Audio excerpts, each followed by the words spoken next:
All right, let's finish it up.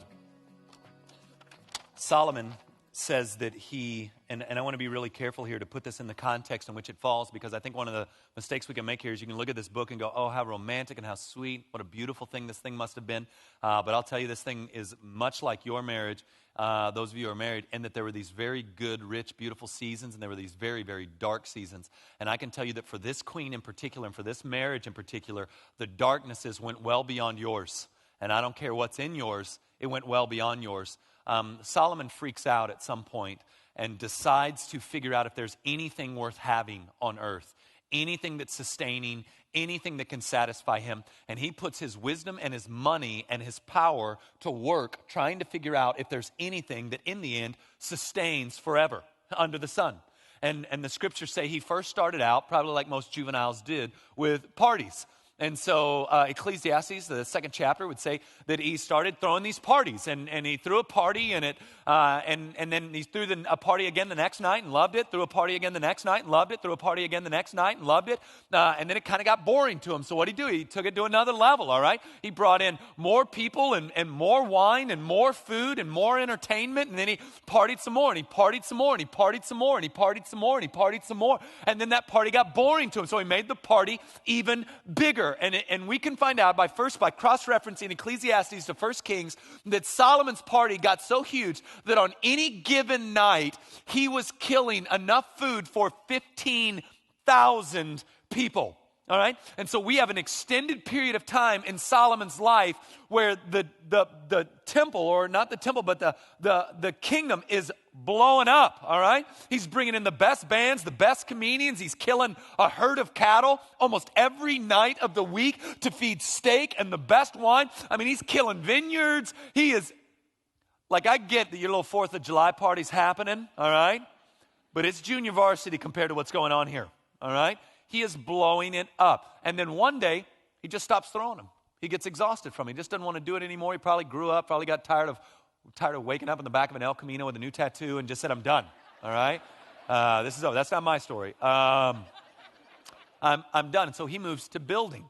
So if partying, immense partying, doesn't satisfy me, then let me build things. And boy, does he build things, all right? He builds the temple. Takes 100,000 men 7 years to build the temple. Then it takes 100,000 men 14 years to build his house. He built a house for each of his wives, which we'll get into here in a minute. It's quite complicated. He built gardens, national forests. He built all these things. And then you know what? Just couldn't get any bigger. I mean, seriously, if you like to plant things, what gets bigger than forests? I mean, what do you move to after that? I mean, after you did a forest, what do you move to after that? There's not, there's nothing else to do. Nothing else. When you create your own ecosystem, retire, all right? You can walk away. And so from there, he was like, you know what? If it's not in the constant partying and it's not in me becoming one of the most powerful businessmen there is, I'm just going to enjoy my wealth. And so this fool, he has like a horse ranch out east. He has a cattle ranch out west. He's got all these different places. He is completely pampered. I mean, he just does nothing. He gets massages and eats the finest food from the finest chefs, drinks the best wine in the country. He just does nothing. And he gets bored. Again. Now, this is pretty profound. That's why Ecclesiastes is such a profound book, because most of us aren't Job. I don't know if you know that basically Job and Solomon find out the same lesson on the other end, on the back end of each spectrum. Job through suffering, Solomon through having everything he could ever possibly want and finding out that it's lacking. Now, the reason we're in a lot of trouble is we're in the middle. So we'll pursue things and never know that they won't ultimately not satisfy us, and most of us won't suffer to the level of Job to find out that God is enough even in the middle of suffering. But I only have a few minutes here. So then Solomon goes, maybe more women will help. So Solomon doesn't divorce our queen. He just gets another wife. I'm guessing that was a dark day at the castle. And then guess what? I mean, this is crazy. One wife didn't satisfy, so two, well, crap, it didn't satisfy either. So he gets a third. You believe that? and then a fourth, and then a fifth, and then a sixth, and then a seventh, and then an eighth. And I can't do all of this, so we're going to be here a long time. 700 wives Solomon gathers unto himself. And then this guy who's known for wisdom, you would think, I would like to think it wouldn't take me 700 tries to go, something ain't right, all right? But for our boy who has all the wisdom in the universe, he's a slow learner on this one. I wonder if the effect lessened for our queen, or if everyone was like a dagger to the heart. And then our boy Solomon, the genius that he was, decides, well, if wives don't do it, maybe concubines will help. And then he gets 300 prostitutes and brings them to the castle. Here's the other thing I'll tell you about sex. The thing Solomon's going to teach us is Solomon is not, when you have 1,000 women at your beck and call, I would probably say 999. I'm guessing the queen probably, as things progressed, was like, But the thing when you have 1,000 women at your beck and call, you never want for frequency, huh? There's 1,000 of them you don't want for frequency. You're not wondering about different shapes and different sizes. You're not wondering about different colors. You're not wondering about what you want, you get. You're not wondering about positions. You're not wondering about what this would be like. There is no fantasy to imagine when you have 1,000 women at your beck and call. You get anything you want, any position you want, with as many numbers as you want, with as many different kinds of women as you want, any time you want. And although it sounds like a dream to our culture, Solomon found it to be exhausting, painful, gut-wrenching, and full of regret. I am from a weird home. My mother loves the Lord very much, and my father was from a very, very abusive background and carried that abuse into our family. And so I kind of grew up in this home where my mom really wanted us to know the Lord, and my dad was just kind of indifferent, if not outright antagonistic against it. And he really was just a wicked, wicked man. And I won't get into the details of that, but he just was. And so I came to know the Lord and immediately was like, okay, that's not who I'm going to be. I'm not walking in that. I'm not walking in those things. And my wife, she grew up in the church, but her family was dysfunctional too. It was dysfunctional on this side of the spectrum where you always had to be pretty, you always had to be right, you always had to be good, things always had to work, and you had to pretend everything was okay even if it wasn't. All right? So I'm coming from just blatant ugliness, and she's coming from ugliness that's hidden behind religion. So how do you think that first year went? And I'm not the guy that's like, good luck on that first year, it's a killer. Because that's not everybody's story. Some people have phenomenal 2 or 3 years. Some people have phenomenal decades. But our first 2 years were unbelievably difficult. And what was happening is my core schema, because of the home I grew up in, that core, that little voice in my heart, it always whispers to me that I'm not good enough. And so what I try to do is I try to become a self-fulfilling prophet of that. I'll do things or look for things to point out that that's true, even though it's not. And so things like this would happen. Let me give you a little version of how it would happen. Say I try to call my wife on her cell phone and she didn't answer. Now, she didn't answer because it was in her purse, and purses are giant, or she just ran out of battery, or for whatever reason. But what would happen to me is I would call and she wouldn't answer, and I'd call again and she wouldn't answer again. And over a period of an hour and a half, 2 hours before she called me back, I would work up in my mind that she's disrespecting me. She doesn't love me. She probably screened my call. Now I know it's funny, but this is what was going on in me. So then by the time she calls me, I'm angry. But I don't really know what I'm angry about, so I don't yell at her. That's not what I do, because that's what my dad did, so I'm no yeller. So I don't yell. I just hey, I'm good. I, what we call lovingly, pout. And I withdraw, because I'll show her. I'll just withdraw. I'm not going to be mean. I'm not going to yell. I'm not going to scream. I'm not going to do any of those things. I'm just going to withdraw. And so then we would go 3 days of her going, is everything all right? Everything's fine. And then what I would do is over those 3 days, I would find any little thing I could that she brought herself a drink to the table. She didn't bring me a drink. I guess I got to do some laundry. I would even test her. All right? I'd just test her. See if she does this. Knew she wouldn't. I knew it. I knew it. And that's what I was doing in our marriage. And Lauren, she had her own issues. You know, Lauren, I have found with my own daughter, raising girls is very, very difficult. And I'll tell you why. Because you want to treat them like princesses, and you want to tell them they're beautiful, and you want to treat them in such a way that they feel like they become the center of the world, and then they turn 12, and guess what? They become the most selfish, self-seeking, me little creature on the earth. And then you get frustrated with them, but guess who built them like that? We did. We did it. Every time they walk in the room, oh, turn around, princess, all right? And then they're 12, they're like, I want more clothes and give me some money. And then you're like, hey, man, well, you think you're some kind of royalty or something? I mean, it's a very difficult thing to raise daughters. Well, this is how my wife was raised. She's the princess. And so in the end, I mean, really, she would say this. I mean, I'm not saying anything that I don't have permission to say. The world was about her. The world was about her. So you have me acting like this. You've got her that was unbelievably selfish. So you got my pride and idolatry, her selfishness, living in the same house. It got unbelievably difficult. And there were days, and here I am a pastor and pastor of a very fast-growing church, and there are days where I don't want to go home. I mean, I don't want to go home.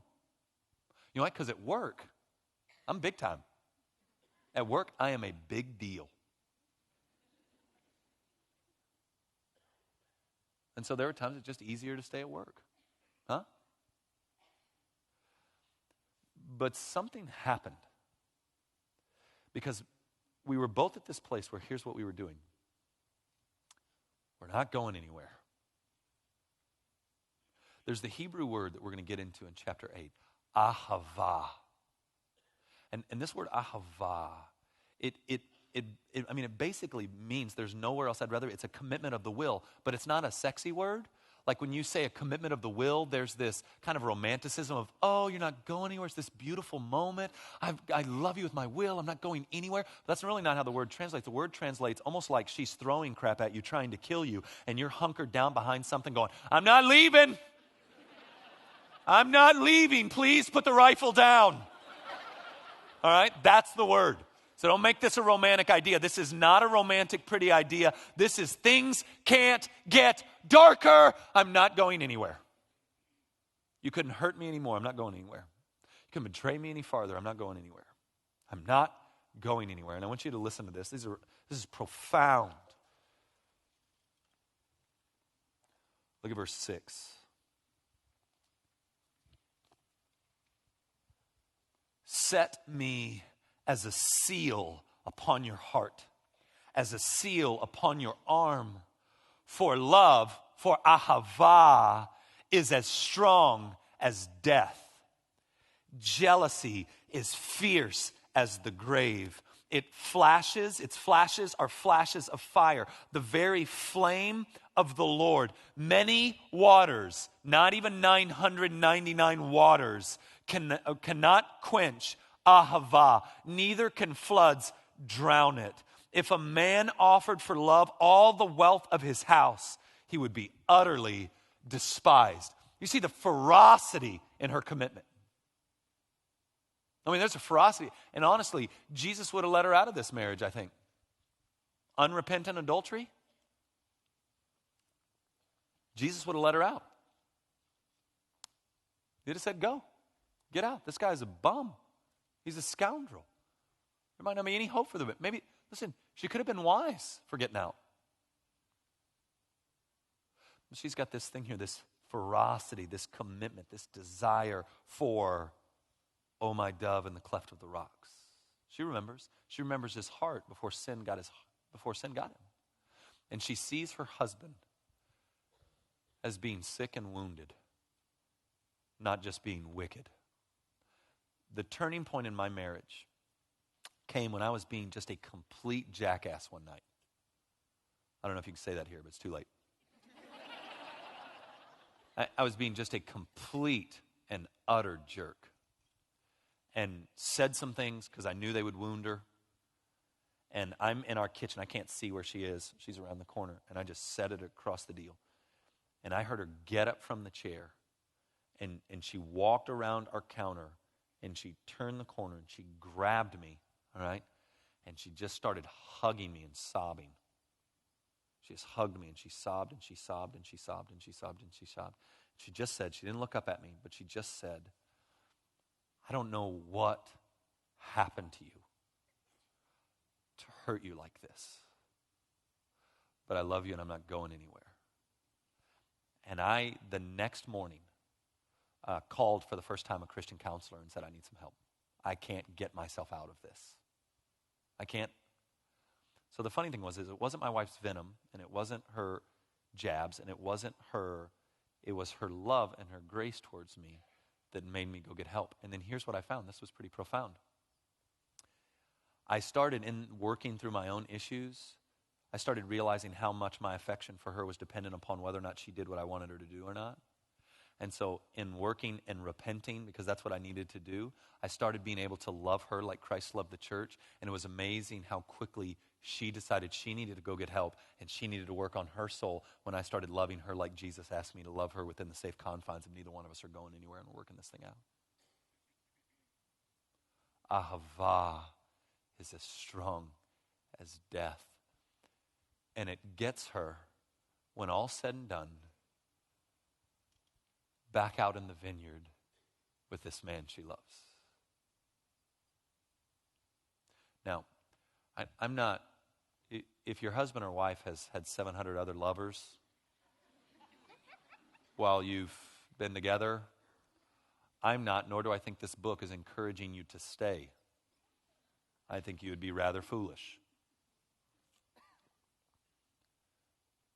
But there's something about a ferocity of commitment that gets us to a place where love and intimacy can be at its deepest. When you can't go anywhere, when you're not allowed to go anywhere. And this is what I felt in my marriage, not only because it was a mandate from the Lord, but I have a degree in theology, which means I'm preaching or I'm biggie-sizing stuff. I mean, I just felt so trapped in this marriage that was very difficult because I couldn't get out. I wanted out. And I know the Lord would be like, you can't get out. I'd be like, I know I can't get out. That doesn't change the fact that I want out.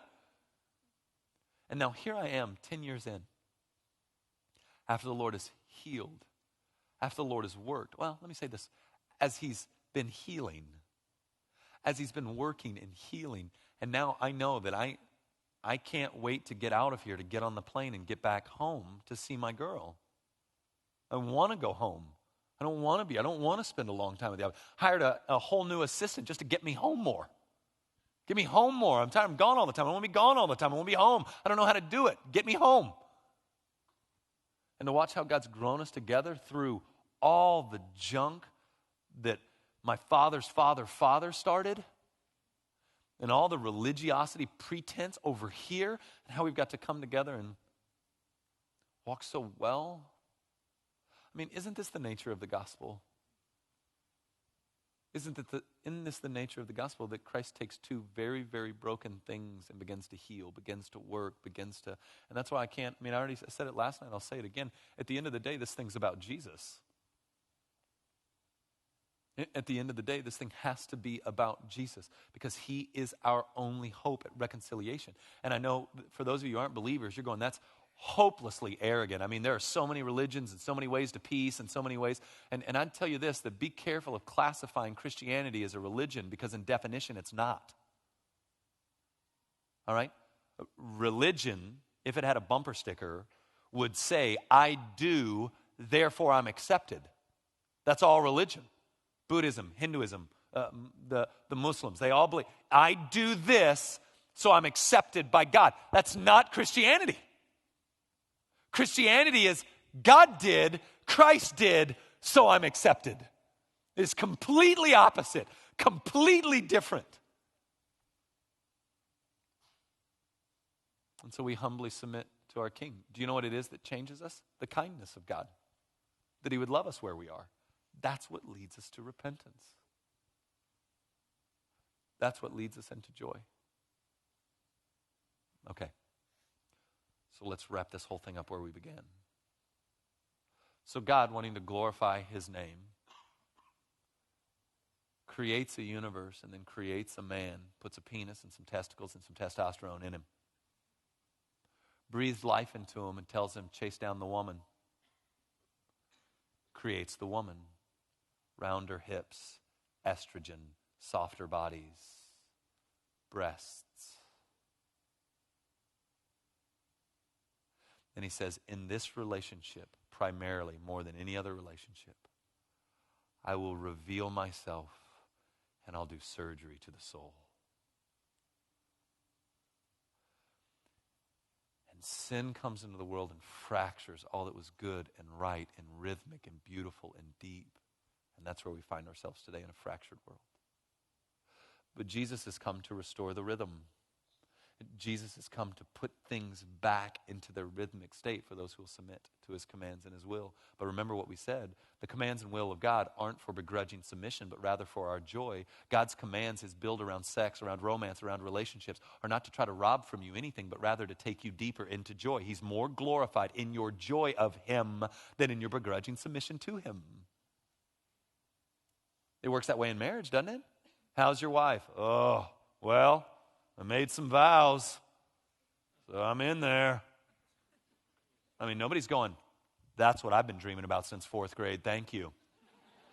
Since I was a little girl, I dreamed of that. A love of the will. Excellent. No, but if you said, hey, how's marriage? And somebody was like, I don't know that I've ever been happier. I just love going home. I love cuddling. I love that thing in the morning where we drink coffee together. I love that she gets me but still loves me. You let somebody say that, and all of a sudden everybody's like, that's it. That's what I want. That's what I'm after. That's what I'm. All right, so it is with God. If you're like, well, we better follow him. He'll blow us all up, give us all cancer, send us all to hell. I mean, that doesn't glorify him. But tell me about the Lord. Oh, he is my delight. In fact, David would say this, he's better than life. He's greater than when grain and new wine abound. Over and over again, David throws it out. As the deer pants for the water, so my soul longs for you. And although we love that verse, we put it on a coffee cup, it's an unbelievably painful verse. I'm longing for God and finding him hard to get to. It's a painful verse.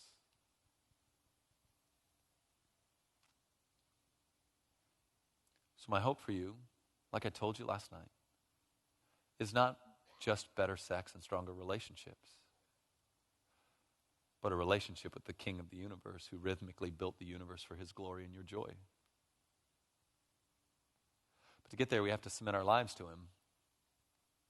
We have to lay down our lives and say, I've sinned against you. I've gone my own way. I've been my own God. I've done it my own way. I've thought my way is better. I've done all these things. We have to submit our lives to him and go, no more.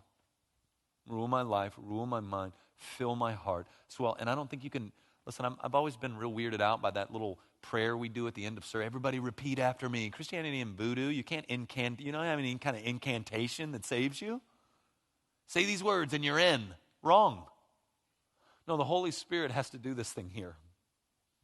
He's got a tug on your heart, but here's what I tell you. If you feel that tug, if while I'm saying I'm making sense, because the scriptures say to the perishing, what I'm saying won't make any sense. But if what I'm saying is making sense to you, and after going through the Song of Solomon, you can see maybe there is a creator God who's after my good. If these things are starting, maybe God's after you. Maybe he's hunting you down. Maybe he's doing what 2 Corinthians 4 would call enlightening your heart.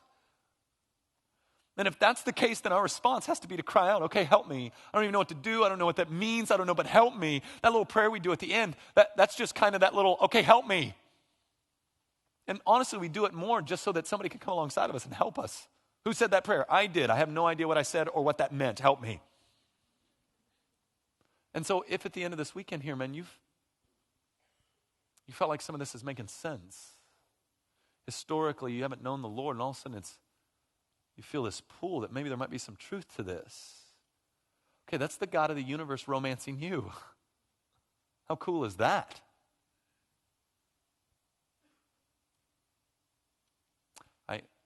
I love you more than you know. My hope for all of this, for churches to be filled with these types of marriages, it's deep and profound. Would you bow your heads and close your eyes? Let me close this out.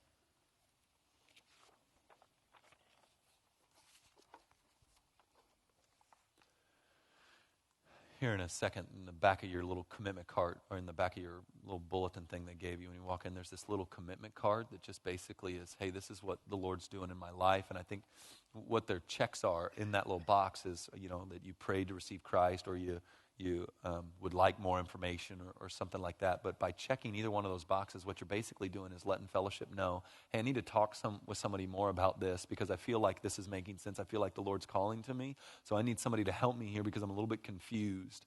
And if that's you in this place this morning, if that's you in this room, then I think one of the greatest things you could do is take that little card in the back of the deal, and somebody's going to come out here in a second and tell you exactly what to do with it. And you can check, hey, I need more information, or pray to receive Christ. Even if you didn't pray to receive Christ, just check that box, because what's going to happen is somebody's going to contact you who can help you, who can help walk you further into this.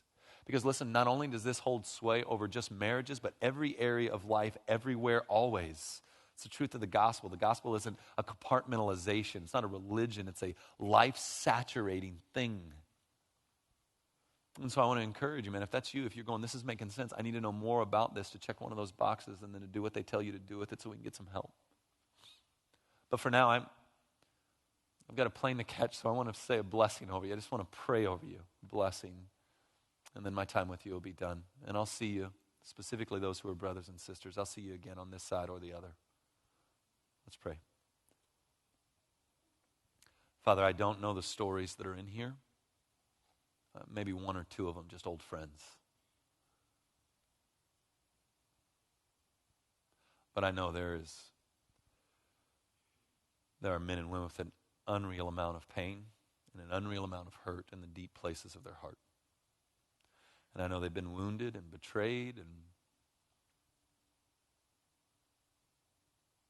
they've had physical things and verbal things done to them that are hard to recover from. They've been in dark marriages where one of them has tried and the other one's not interested in trying. They're in relationships now where they're sharing a bed, maybe sharing a checkbook and a home, but little else. I'm sure there are others that are in the middle of divorces right now, or separations right now, or marriages where they don't know if they're going to make it.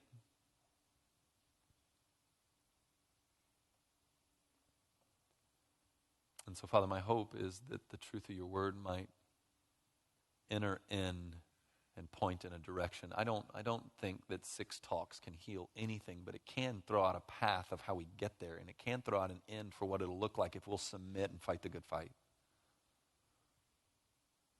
And so I pray for the things that were spoken and the things that were said. I pray that they would, as Jesus' illustration, that they would fall on good soil, and that you would protect what was said from being snatched up by the enemy or falling on shallow ground where it'll sprout up and there'll be a lot of effort for around 48 hours and then it'll disappear. But rather there'd be a fierce commitment and ahava for our husbands towards our wives. I thank you for what this can be. I thank you that we can get there. We can. Doesn't matter what our backgrounds was. Doesn't matter if our father was a wicked, abusive man, or a woman, or our mom was someone who didn't care about us at all. We can get there.